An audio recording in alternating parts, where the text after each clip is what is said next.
Thank you, thank you, thank you, thank you. At ang palakpakan ng Ginoo. Praise the Lord. Thank you, thank you, thank you, thank you po.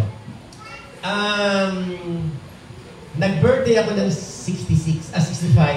At ngayong April ay mag-66 na ako. At ang aking nasa mindset, kung halimbawa ba nakukuhanin kami ni Lord, o kaya dumating ang time na haharap ako sa Panginoon, ang iniisip ko ngayon, how about the next gen? Ready na ba ang next generation kung halimbawa na, kasi nga po, 66 na, siyempre medyo mahina na, pero panalo pa rin kami kanina sa basketball. 3-0 at 3-1. Panalo pa rin kami kanina. Ang ibig ko sabihin eh, laging nasa isip ko ngayon, how about the ministry sa Mindanao? Okay. Now, ang aking topic ngayon ay nilagyan ko ng title na Preparing the Next Gen. Lakasan po natin. Preparing the next gen. Ayan. Thank you. Okay, preparing the next gen. Bakit? Nag-usap-usap ang lahat ng mga bisya all over the Philippines. Lahat ng bisya, lahat ng malaking churches ay nag-usap-usap sila. At ang sabi nila, ito raw yung problem. Okay. Number one problem sa church ngayon is spiritual barrenness. Meaning to say, when you check yung spirituality ng mga churches, sabi nila, mabababaw daw. Hindi daw nag-grow. Sabi naman ng iba, kapag kinumpare daw yung kanilang doctrine sa doctrine ng mga JIL, ang bababaw daw natin. Mas malalim daw sila. Totoo ba yun? Pag ba merong testing ang ibang church at nag-spiritual testing ang mga JIL, pasado ba tayo o hindi? Maraming nagsasabi, spiritual balance, marami daw stagnant na maraming Christian na born again, natapos ang 1 year, natapos ang 2 years, walang nagagawa, walang spiritual growth. Agree o disagree? Agree o disagree? Kayo ang nakakaalam. Okay. Pangalawang problema sa loob ng simbahan, only few are involved. Kukunti lang ang nag-evangelize, kukunti lang ang nagkukommit, kukunti lang ang nagpipray, kunti lang ang nag-aalaga ng disciple. Agree o disagree? So, makita natin, problema din natin ito. Kukunti ang nagsusulmin. Okay. Magkaroon tayo ng simple math. Okay. Halimbawa, ang JIL Valencia. Okay. Magbigay kayong ng number kung gaano na katagal ang JIL Valencia. At pagkatapos, i-divide ninyo sa number of years. Gaano karami ang JIL? Gaano karami ang workers? Gaano karami ang leaders? I-check natin ang JIL Maramag. Gaano karami ang attendance? Sa ilang taon na, i-divide natin. Nung kami po nagkaroon ng evaluation, a minimum of 2 or 3 a year. 2 or 3 souls or 5 years, 5 souls a year ang naaalagaan. So, ibig sabihin, kukunti lang talaga ang nag-involve. Pag sinabi, meron tayong intercession, meron tayong NOP, how many leaders are attending NOP? Few. Tama? Tama? Pag sinabi ni Pastora, may birthday si Pastora, maraming umaattend? Maraming may mag-a-attend. Kasi merong birthday, pero pag prayer meeting, gamay lang. Pagdating sa evangelism, kukunti ang nag-involve. So tama na naman yung sagot sa pag-aaral ng mga bisya. Pangatlo, problema. Bilis naman. Okay. Pangatlo. Okay. Nagpapansin ba? Okay. Pangatlo. Okay. Pangatlo. Don't know how to preserve the harvest. Marami tayong na-invite sa church. Pero kukunti lang naalagaan. Agree. Pagdating sa preservation, alam niyo po ba, na noong first quarter pa lang, ay 7,000. Whole Mindanao, 7,000 plus ang ating first-timer o ang ating visitors all over Mindanao, January, February, and March. Ang ating na-invite sa churches ng whole Mindanao operation ay nasa 7,000. But, everybody say, but, only few ang napipreserve. Ang ating daw simbahan, listen, ito yung truth. This is mentoring, kaya dapat iba yung ating approach. Meron tayong malaking gate para dalhin ng tao sa loob ng church, but mas malaki yung exit. Maraming nawawala sa loob ng simbahan kaysa napipreserve. Agree? Pag wala kang naalagaan, aagree ka. Kasi in-invite na sa church, pero hindi binabati, hindi iningitian, hindi nilalapitan yung first time, hindi nababalik yan. Remember, ang visitor o ang VIP natin, within 5 minutes, magdi-decide siya kung babalik siya next Sunday o hindi na siya babalik sa church na yun. Kung maramdaman niya na dili man welcome ako diri sa church, dili na siya babalik. Pero kapag na-feel niya na many Christians inside the church ay nagwe-welcome sa iya, babalik ako sa church na ito kasi yung mga tao diri friendly. Pwede siya mag-decide na di na gid ako mabalik diri kay ang mga tao diri puro mga plastic. Pwede siyang magsulti na yung anak. Kaya check, ano bang ginagawa natin kapag tayo mayroong visitor? Tanan ba tayo tindog?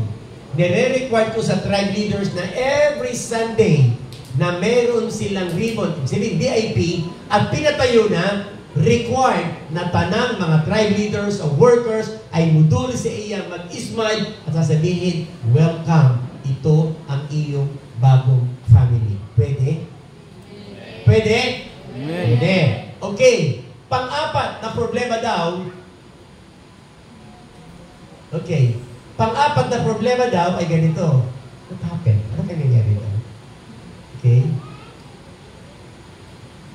3 and 4. Ayan. Pang-apat.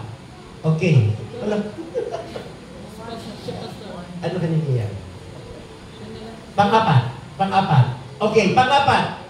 Churches are not inspiring. Ito raw yung pag-aaral nila. Ano yung sabihin ng churches are not inspiring? Kalimitan daw sa simbahan ay KKK. Ano yung sabihin ng KKK? Kalayo-layuan. Kainit-initan. Agree? At kamisan, kabahu-bahuan. Kasi nagtutulo tayo ng heaven, pero yung ating CR, parang hell. Kasi hindi malinis ang CR. Alam niyo po ba, sa Butuan City, mayroong isang family na hindi na bumalik. Bakit? Yung bata ay nag-CR. Sa old pa lang. Sa una pa lang. Hindi pa pinapaganda ang simbahan natin. Pag open, nag-CR man yung bata. Okay, magkalapit. Wala man ang, hindi ba lang inilagay na he or she? O kaya ay male at female. Walang isinulat. So yung lalaki, pag open, okay, nag-share man ng papa. Mula nun ang whole family hindi na nag-attend. Simple lang. Ngayon po, listen. Itong church na ito, maganda ang sound system. Itong church na ito, anointed ang praise and worship. Ang church na ito, anointed ang preacher. Itong church na ito, hindi aircon. Ang church na ito, mga yabang. Magpapakanta, mga yabang. Pangatlo, hindi pa sila friendly. Saan ka pupuntang church? Ito sa kabila. Bakit yung kanilang simbahan ay pinupuntahan? Kasi maganda yung ambience. Friendly yung mga tao. Anointed yung praise and worship. Hindi nag-aaway-away. Kaya pupunta ka ng simbahan. Kalimitan daw, hindi na-upgrade ang mga churches sa ating kapanahunan. Workers and leaders, i-bless kayo ng Lord. Amen. Para i-bless ang inyong church. Amen. Kung kayo bin-bless na ng Panginoon, nakita niyo ang ating sound system ay teka-teka. Alam niyo bang teka-teka brand? Teka muna, tag-overheat na naman, pastor. Teka muna, tangtang na po ang wire. Teka muna, daot na po, nagbubuto-buto lang, na wala namang yung mga wire na hindi inaayos. Hello? Dapat ay ating itinitingnan at inaayos ang ating simbahan. Hello? Dahil kung kanilang simbahan ay upgraded air condition na apay parking, amen? Dili yabag ang kanilang mga music ministry, dito sila mo attend. Pero kung yabag na gani, pagkatapos ay late pang magsuking, late pang mag-practice, away-away pa dyan, kung sa'y anointing ang atong makukuha, di na pupunta yung mga tao. Amen ba? So kinakailangan, sabi doon, churches are not inspiring. Walang tinatawag na wow factor. Sino po nakapunta na sa church ng GLCDO? Nakapunta na sa GLCDO. Ano masasabi? Meron bang wow factor? Yes. Ngayon, mas maganda, bibili tayo ng LED. Bibili tayo ng LED. Pagkatapos yung front, ipapayos natin. Sa taas, ay lalagay pa natin ang basketball court. Wow! Pwede? Pwede, bakit as of now, meron po tayong 7.5 million na ipagpapagawa. Kunti na lang ang kulang. Amen? Kaya pagagandahin natin kasi kay Lord John. Amen? Kaya dapat i-bless ang mga JIL people. Amen. Kung ikaw ay faithful sa pagbibigay sa Panginoon, talagang faithful ang Lord sa mga taong matapat sa iyahan. Amen? Palampakan natin si Lord. Amen? Pang-lima na problema daw na nangyayari ngayon. Pang-lima na problem. Ayoko na pumindot kasi okay, no future leader for the next generation. Ulitin ko, this is the problem na tinakid ng mga bishop sa Philippines. Problema daw ang simbahan, nag-aaway-away, hindi daw spiritual barrenness, at ang pang-lima, no future leader for the next generation. Tinrace po namin sa JIL ang mga pastor. Minimum na edad, nasa kalagitnaan, 55 to 60 ang edad ng mga pastor. Tanong, meron bang KKB? Sino rito gusto mag-full time o gusto mag-pastor? Taas ang kamay. Ma'am KKB, Ma'am KKB. KKB, taas ang kamay. Isa, dalawa, tatlo. O, meron tatlong nagtaas. Palampakan natin. Tanong, bakit ayaw niyo magtaas? Bakit ayaw niyo magpastor? Ay mag-full time. Kasi, pag doon mag-full time, kawawa ang pastor. Magkano lamang ang ibinibigay ng church sa kanilang pastor? Samantalang sasabihin nila, kung kayo mag-full time, ito po yung survey sa maraming kabataan at sa New Gen. Ano bang generation yung mas bata pa? New Gen at saka ano pa? Gen Z? Ano pa? Yung bata? Alpha. Tingnan nyo. Sabi ng mga kabataan, pastor, pag kami magpapastor, at i-compare namin yung buhay namin doon sa aming mga barkada, 2 years pa lang sila, 3 years pa lang sila, may kondo na. Isamantalang ko pa nagpapastor, ang medyas at saka ang sapatos, kayo. Yung aming mga barkada, 2 to 5 years, hindi lang may kondo, may sasakyan na. Ay tinitingnan namin ibang mga pastor, may bisikleta, wala. So kino-compare nila. Bakit nagkaganon? Kasi marami naman sa loob ng simbahan, neglected ang mga pastors. Tatanungin ko kayo, pag ba kayo kumakain ng masarap, naisip niyo ba kung si pastor ay hindi pagkain ng masarap? Kung kayo masarap ang ulam, naisip niyo ba na si pastor, may ulam kaya si pastor? O si pastora? Naisip ba natin yun? Hindi. Dahil kalimitan, pag sinabing, okay, meron tayong kainan, na kanya-kanyang dala, ha? Patlak ba tawag doon? Magpapatlak tayo. Yung iba, hindi na nga nagdala, nauna pang mag-sharon. Hindi na nga nagdala, nauna pang magbalot. Meron ba gano'n sa bukid nun? Si Sharon, unang nagbabalot. Balutin mo. Ang nangyayari kung minsan listen, ito po ay mentoring, ito po ay discipleship, nakakalungkot dahil hindi na nga nagbibigay, siya pa ang nagdadala. Kapag ba ikaw ay nagtutuition, naisip mo ba kung ang anak ni pastor o nung mga work ng ating pastor o pastora, anak ba nila, naisip ba natin kung nakatuition na kaya sila?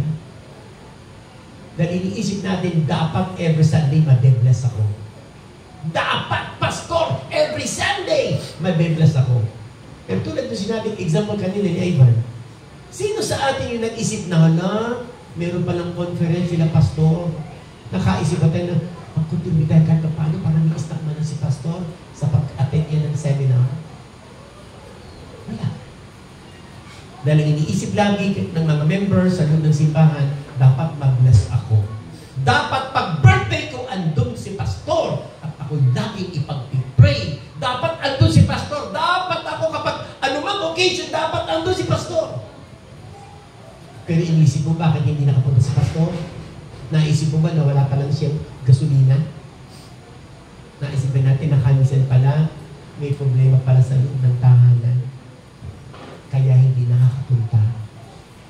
Marami daw ayaw naman pastor dahil neglected ang napakaraming mga manggagawa. Nung ako ay bago nagpapastor, tinitingnan ko yung medyas ng mga pastor. Gusto. Pag tinaas ang kanyang barong, sira man. Pagkatapos, snack, may kaon.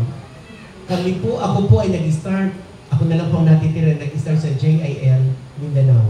Yung 87 dito, mali ho yun. 1985, ako nag-start sa JIL Butuan City. Ang allowance ko po ay 10 pesos a week. Mula dun sa bahay na tinutirahan ko, papunta doon sa Otis, piso. Mula sa Otis, papuntang Buena Vista, 4 na piso. Magkano lahat?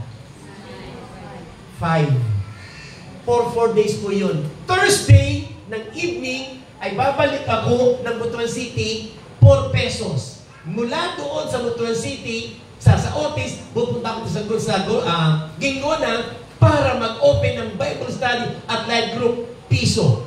Pabalik po, wala na akong pamasahe. Pag ako'y nakakakita ng banana queue, tulog-tuloyin tayo akong lamig ang banana queue. Ako po ay nagtapos ng Marine Engineering. At the same time, ay nagtapos po ako sa Adamson University ng Mechanical Engineering. Ako ay nag-work sa San Miguel Corporation at least kahit paano may sweldo na ako. Nung ako'y dinala ng Lord dito sa Mindanao, I am waiting for my visa papuntang Brunei as cadet engineer. At $1,000 ang aking sweldo. Kaya lang nag-prayer and fasting ako, ang sabi sa akin ng Lord, hindi ka pang Brunei, pang Mindanao ka. At sinunod ko kung ano pinagagawa ng Lord sa akin. Pero ang dinanas ko, sa pag-serve, hindi ko alam yung tinatawag na allowance. Pag ako'y nakakakita ng polo na long sleeve, doon sa merkado, hindi sa mall. Doon sa merkado, kapag ako'y nakakakita ng polo, siyempre, wala akong damit. Ang dala ko lang damit noon, 2 maong, 2 pang-disente, 1 barong na short sleeve, 3 polo. 3 underwear na binili ko sa Divisoria, ang color ay red, yellow at green. Totoo po yun lamang po. Bumili ako ng sapatos na rubber shoes, ang kulay ay black at saka yellow. Wow! Sa footstep. Yun lang ang kaya kong bilhin, $199. Yun lang ang sale. Nabuhay po ako at nag-serve sa Panginoon out of nothing talaga. Wala talaga. Pero ngayon, may anak ako na real estate broker, mayroong anak na doktor, at mayroong asawang guwapa galing sa Mindanao. Wala po ako noon. Pero ngayon po, saan po kami nakatira? Ngayon, 2025, meron taong nagpunta doon sa bahay, Nakatira po kami sa church. Habang si Pastor Rasidel ay naglilinis ng bahay, naglasong po siya ng mga ilaga, pagbukas sabi, Per, Pastora! Hindi ba narinig? Dito ko saan, pagbukas, hala, nagtagandagan ang mga ilaga. Sabi, hala, Pastora! Usa naman italim ilaga? Sabi ni Pastor, anad-anad lang na. Pabigili, hindi nakatulong ang nakakita ng among kahintang dito sa church ay napakaraming ilaga. Kaya dagan man dito kanan, di ba? Dagay restaurant dito, so dagay pagkaon. Hanggang sa among balay, sa among kwarto, mag-ambak-ambak sila dito.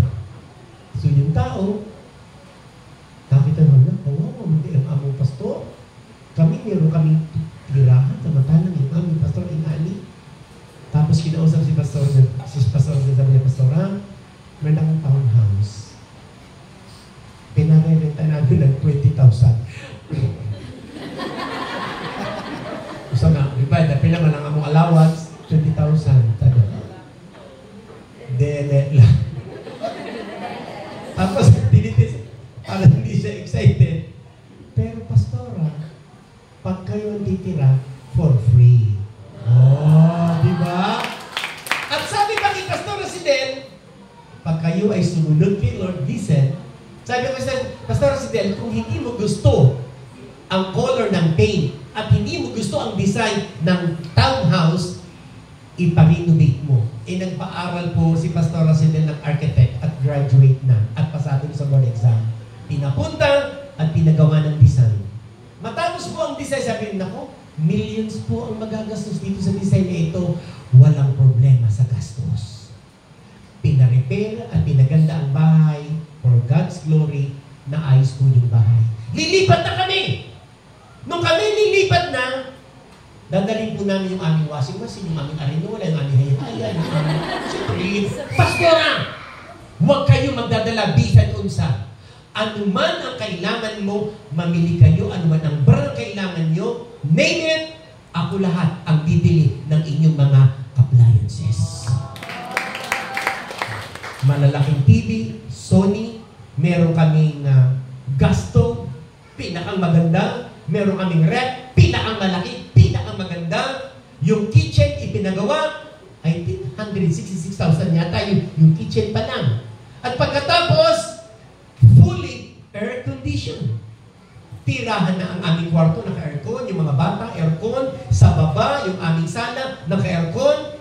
Pinagawa, nagpagawa si Pastor, kasi nilang walk-in ba yung tawag doon? Walk-in, yung dito ka maglalagay ng mga kurorete.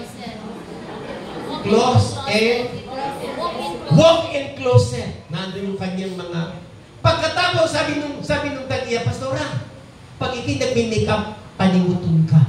Ipa-aircon food ang imong close and cabinet. Ang aming tinitirhan, meron kaming security guard. Meron kaming swimming pool.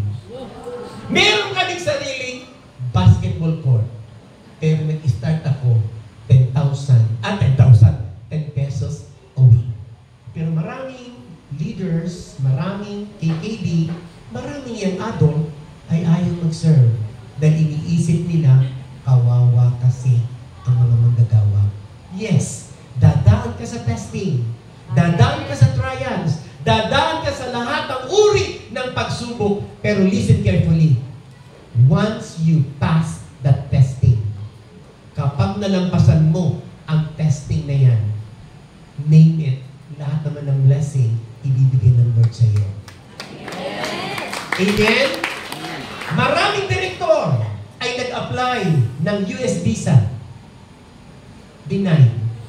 Nung si Pastor Silver, ay napakagaling ko sa English.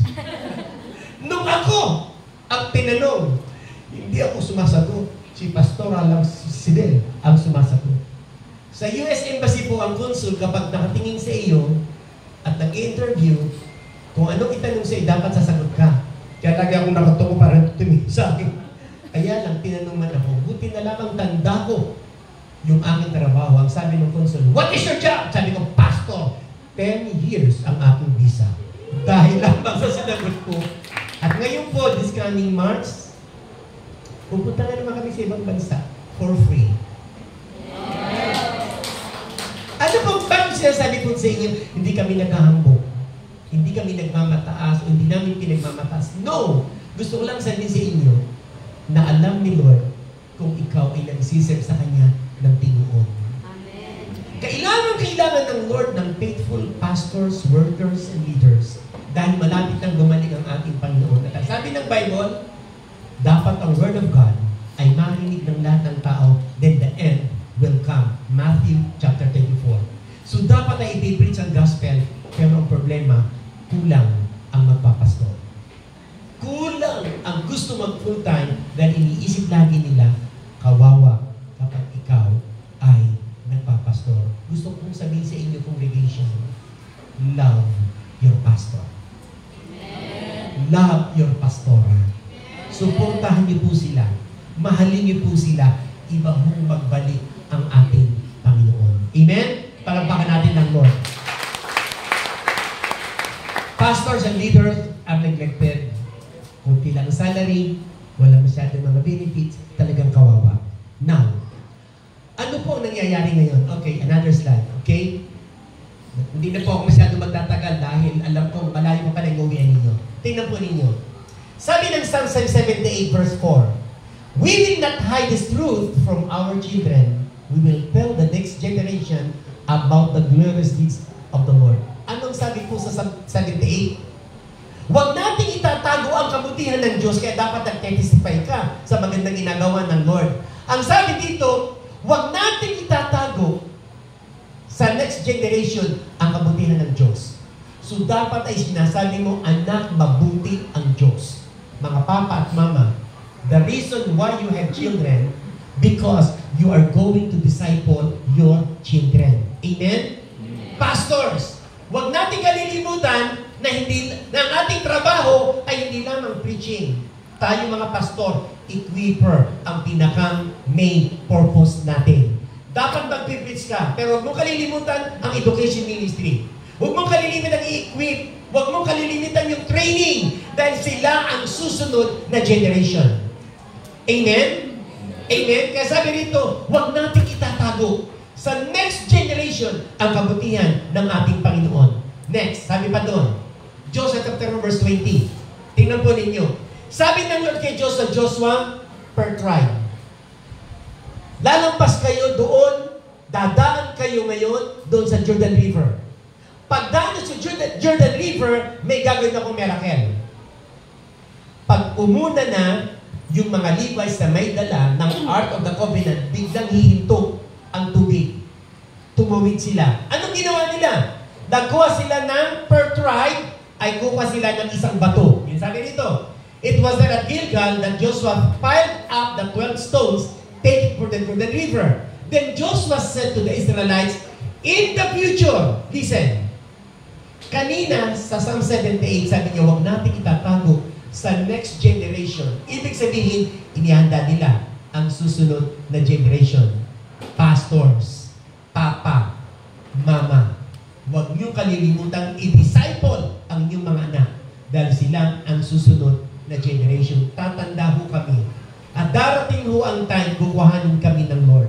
Pero dapat, ang susunod na generation ay nakahanda. Yung aming pinaghirapan na sabi nga ni Ivan, maganda na ang inyong situation ngayon. Dahil meron na kayong gamit, meron kayong training na nakita. Nung kami, nag-i-start kami, wala kami masyadong nakita sa Mindanao. Nag-i-start kami ng 10, 15, 20. Wala kami nakikita kung ano mangyayari. Basta kami, nananampalataya kami kay Lord. Pero kayo, alam niyo ba yung unang drum set ng JIL Butuan City? Yung pong lata. Sino ang drummer? Si Brother Jimmy Maban, na ngayon ay doktor na ng biology na nasa Korea na. Ang kanyang mga anak, meron isang nurse, I think dalawa yung nurse, dalawang lawyer, ang kanyang anak ngayon na binilis ng ating Panginoon. Ang kanyang ministry ay drummer lang siya na ginagamit niya ay lata ng drum. Yung talagang drum talaga, lata lang talaga. Doon nag-umpisa ang JIL. Pero kayo, mapalad kayo. Payamahan na kayo. Yung inyong keyboard, ang gaganda. Wow, Roland. Eh nung kami nag-i-start sa ministry sa Mindanao, luoy kaayo ang ministry. Ngayon, ano sabi dito? Paglampas ninyo, kumakay ng fire ng stone per tribe. Sabi dito, in the future, your children will ask, what do these stones mean? Tatanungin daw ng susunod generation, Pa, Ma, kung saan man yung mga pile ng mga bato? Then you can tell them, this is where the Israelites crossed the Jordan on dry ground. Gumawa ang Lord ng miracle, nalapok kaayo, gituyo sa Ginoo, ug nag-agi ang mga Israelita. Dahil inihahanda nila ang susunod na generation. At maalaala ng susunod generation, ang Diyos pala ay gumagawa ng himala, pati tubig. Mapuputol ang pagdulay ng tubig para lamang dumaan ang mga Israelita. Amen. So inihanda ang susunod na generation. Next, ano pa? Dito, makikita natin dito, pag hindi ka nagkaroon ng discipleship. Okay, paliliwanag ko po itong verse na ito. Si David ay naghanda ng lahat ng resources para ihanda ang temple. Kaya sabi dito, with all my resources, I have provided for the temple of my God. Gold for the good works, silver for the silver, bronze and bronze. Lahat inihanda niya. Sa 37, verse 7, verse 3, beside in my devotion to the temple of my God, I now give my personal treasure of gold and silver for the temple of my God. Over and above everything I have provided for this holy temple. Ano ibig sabihin dito? Sabi niya, kinonquer ko ang napakaraming kingdom para kuhain ang mga gold at silver para sa temple. Verse 3, meron din akong sariling kayamanan na ibibigay ko sa temple. Meaning to say, ang priority ni King David, listen, ay matayo ang temple. Tanong, natayo bang temple? Sa kanyang time? Dili. Dahil sabi ng Lord, i-prepare mo ang mga material pero hindi ka magtatayo ng temple. Kaya ang iyong kamot ay napakaraming dugo. Ang iyong anak ang magtatayo ng temple. Next slide. Okay. Then the leaders of families, grabe, ang dami ng gold, ang dami ng silver, ang dami ng bronze. At sabi rito, then the leaders of families, the officers, the tribes of Israel, the commanders of thousands and commanders of hundreds, and the officials in charge of the king were gave willingly. So marami nang nakuha si David. Meron pa siyang personal na gold and silver at ang by family ay nagbigay pa rin. Ibig sabihin dahil yun ang vision, yun ang kanyang priority, na ihanda ang lahat ng kailangan sa temple. But, everybody say, but, nalimutan niya i-disciple ang kanyang anak. Nalimutan ihanda ang susunod na generation. Sino yun? King Solomon. Anong sabi ng verse 1 King 11:4? As Solomon grew old, his wives turned his heart after other gods. Si Solomon, hindi niya na-disciple. Hindi niya naging priority na i-train, Siya kaya yung daman after God's heart. Dapat yung puso na malapit sa Diyos, yung dapat ang inilagay niya kay Solomon. Pero anong sabi rito? As Solomon grew old, his wives turned his heart after other gods. In his heart was not fully devoted. Ang puso ni Solomon ay hindi na dedicated sa Panginoon, to the Lord his God, as the heart of his David, his father, had been. Verse 5, he followed Ashtoreth, the goddess of the Sidonians, and Molech, the detestable god of Ammonites. Verse 6, so, Solomon, everybody read verse 6, go. So, evil, the man after God's own heart ay nalimutan ang next generation. Ang priority niya, itayo ang temple at lahat ay naihanda niya. Pero yung puso ng kanyang anak na si Solomon na dapat ay magpapatuloy ng kingdom na ituloy niya. Kaya lang ang sabi rito, he did evil in the sight of God. Ano ang lesson? Meron tayong priority, pagpapaganda ng instruments, pag-upgrade ng ating church, pag-upgrade ng lahat ng bagay, pero huwag yung kalilimutan ang next generation. Yung mga bata, susunod, sila magsusulit. Yung mga bata na silang susunod na soldier, sila yung susunod na general, sila yung susunod na konsehal, sila yung susunod na governor ng Bukidnon. I-prepare natin ang kanilang puso dahil dadating ang time, sila yung maglilid ng church, sila ang maglilid ng ating bansa. Kung wala tayong gagawin ngayon at relax lang tayo, yung tinabi mo, Mare, tayo aking anak, ipakita sa iyo, talagang akala mo. Anak, ipakita mo. Tuwang-tuwa ka pa na yung anak mo sumasayo ng malaswa. Yun ba ang gusto mong generation na susunod na maglilid ng ating church? Next slide. Tingnan po natin dito. Judges chapter 2. Malapit na po ako matapos. Judges chapter 2 verse 7. Everybody read and go. And the Israelites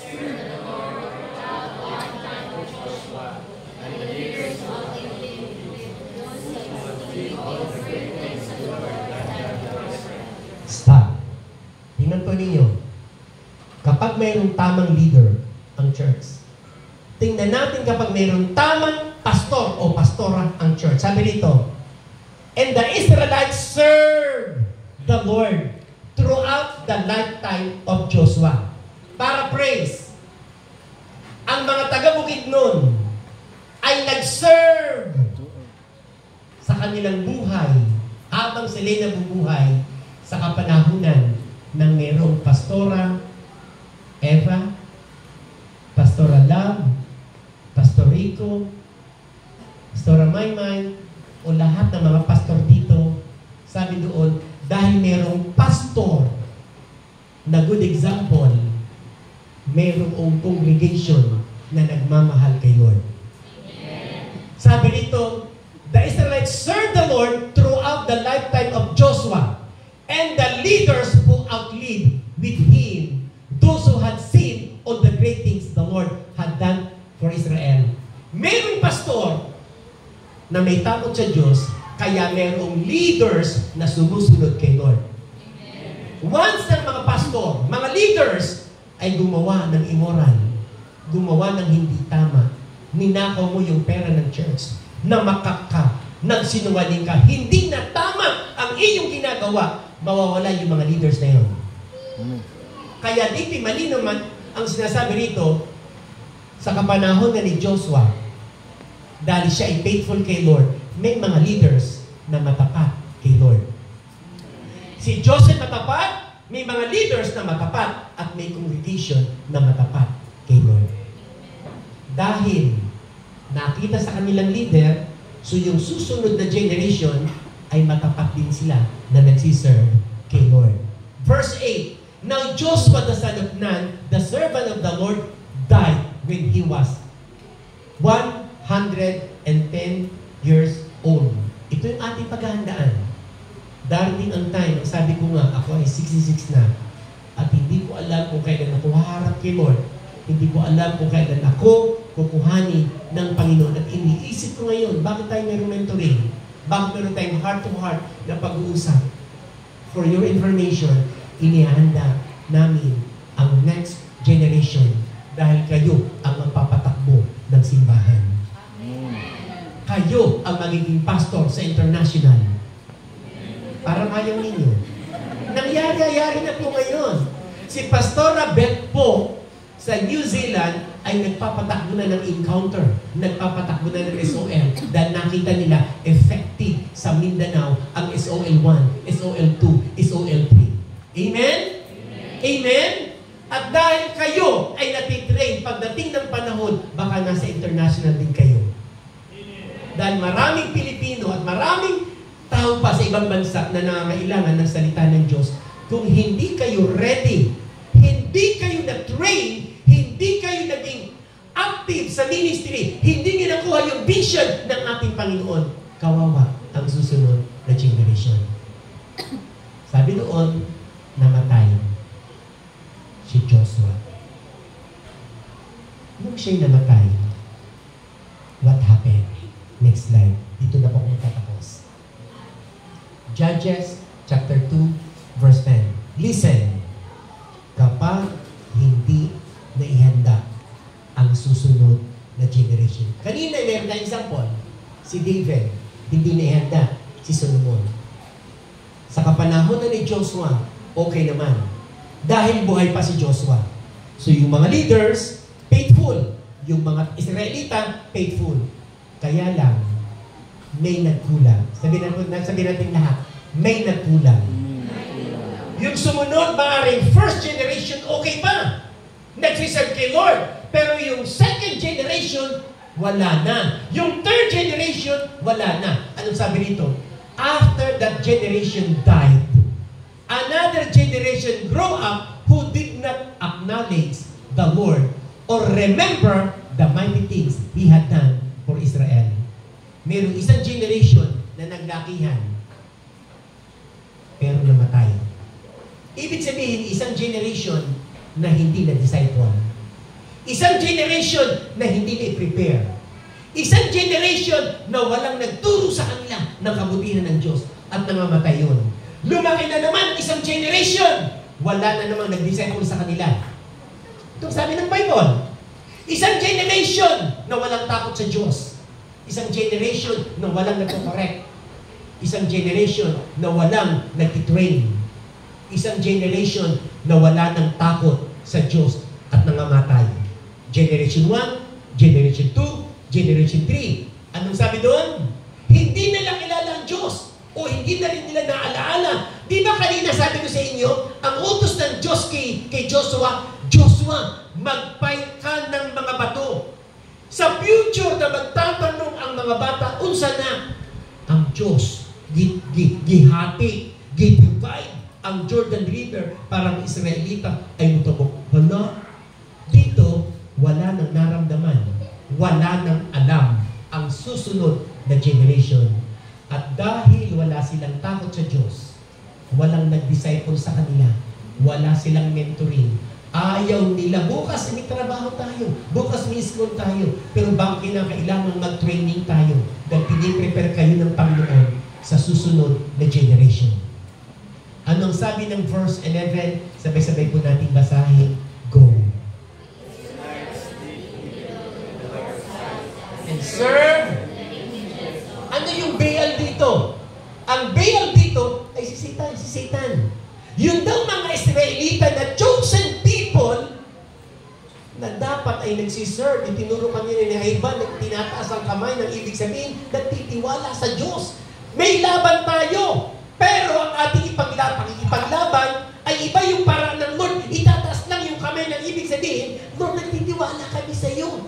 Ang mga Israelita ay hindi anad sa mga battle. Ano ang training ng mga Israelita? Sila ay servant sa loob ng Egypt. Maghimo lang sila ng bricks. Yun lang ang kanilang training. Hindi sila training magkumpo-kumpo. Tama ba? Kara-karati, wala silang alam. Pero tinuro ng Lord sa kanila ay magtiwala sa Diyos. Moses, may laban kayo. Ano gagawin yung training? Wala, hindi mo kami marunong mag-karate. Wala naman kaming pusil. Wala naman kaming sundang. Wala na kaming gamit. Gagawin mo lamang, Moses, itaas ang kamay. Pag napapagod ka na, tawagin si Aaron at saka si Her. Diba? Diba? Yun ang training na pinagawa ng Lord sa kanila. Pero lahat ng yun ay nalimutan ng mga Israelita. Ano sabi nito? And they serve other God. Mga kapatid, si Pastor Rosdel, mayroong magpatutuloy po nito. Kung hindi natin ihahanda, mga papa, mga mama, kung hindi ko ihahanda ang inyong mga anak, sino magtitake over sa church? Kung kayong KKD ay hindi magpapamentor, kapag kayo kinokorek na inyong mga pastor, bakit na inyong mga pastor? Stricto. Why kayo mga music?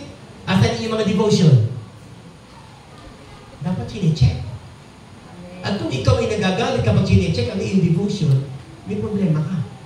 Dahil gusto lang ng pastor mo, ikaw ba ay talagang mayroong magandang relationship kay Lord? Hello? Bakit kinakailang i-check? Uy, tika mo na. Nasa music ka, di ba? Bakit ang girlfriend mo o boyfriend mo ay unbeliever? Okay lang ba yun? uyab? Hindi. Anak ng yaba? Di ba anak ka ng Diyos? Pag hindi ka, anak ng Diyos, anak ng yawa. Pag ikaw ay nag-asawa, ang inyong anak,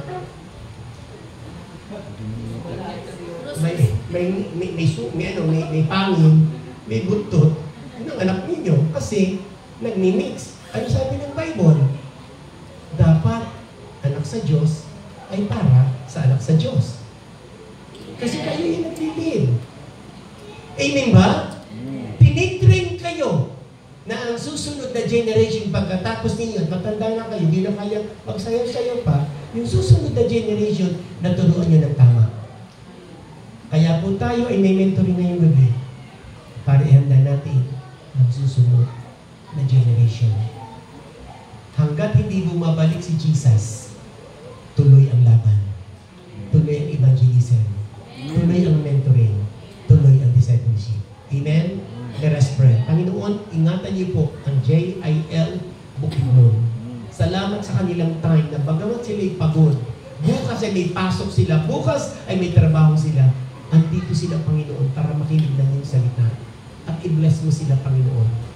Lord, bagamat walang aming provincial pastor, ni si Pastor Robert, nakakatuwa na nagpapatuloy ang lahat ng operation, lahat ng gawain dito po sa JIL Bukidnon. At marami pong salamat sa buhay ni Pastor Robert na train niya ang mga pastors, leaders, workers, at mga tribe leaders na titingin ay hindi sa tao, titingin lamang ay para sa iyo. I-bless niyo po ang bawat churches. In Jesus' name, everybody say, Amen.